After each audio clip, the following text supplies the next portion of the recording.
Inwoners van Hangberg het gisteroggend vroeg met polisie gebots wat glo die Houtbaai se buurt wou deursoek nadat hulle perlemoenstropers tot hier agtervolg het.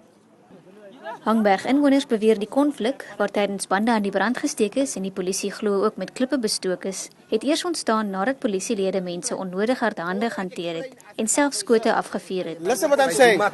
Here's the live ammunition. That is the empty card. What you must do is, that is evidence. Ne? Listen here. I'm a police officer. I'm going to talk to the media now. Give it to the police. You go to the police station and hand it in. Hoe moet je maar, wat maakt zij als mensen hier, als mensen die jaten moe, en je hier achter, wat maakt zij? Of je dus verochtend aan doet. Nou, waarvoor zijn die mensen gevat? En hij is mensen geslapen. En dan een poort dat ik er hele vraag die van niks zie. Hij is mensen geslapen. Hij is mensen... Zo waarom is het iets wat ons publiek zegt, ons onthou die acties van die politie. En dat ons hier maakt, daarin maakt hij groepie. De politie groep hij taak maakt. Als deze groepie wat op een hele coastline gaan en mensen pak gieten. So, dat is een team wat hulle eie gerecht maak en hulle skil onder hulle skilbragtiewe onder hulle mag iets self.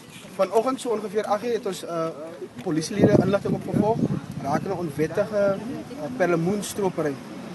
Met die opvolg van hierdie inligting is daar skote gevuur en daar was ook klippe gegooi deur die gemeenskap. In die proses is van die polisielede sowel as die seevisserylede gebaseer. Voertuie is ook beskadig. Ons het 1 persoon gearresteer vir openbare geweld. Die paaie was ook versper as gevolg van die klippe en bande wat verbrand is.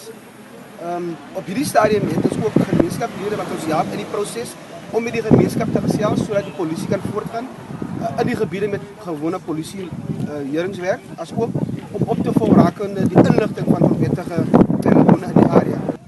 Teen middagete was gemeenskapsleiers besig om 'n vreedsame oplossing te probeer bewerkstellig. But they will allow the peace process to unfold to try and ensure that things are acceptable, safe within the community, and that whatever concerns there are will be addressed.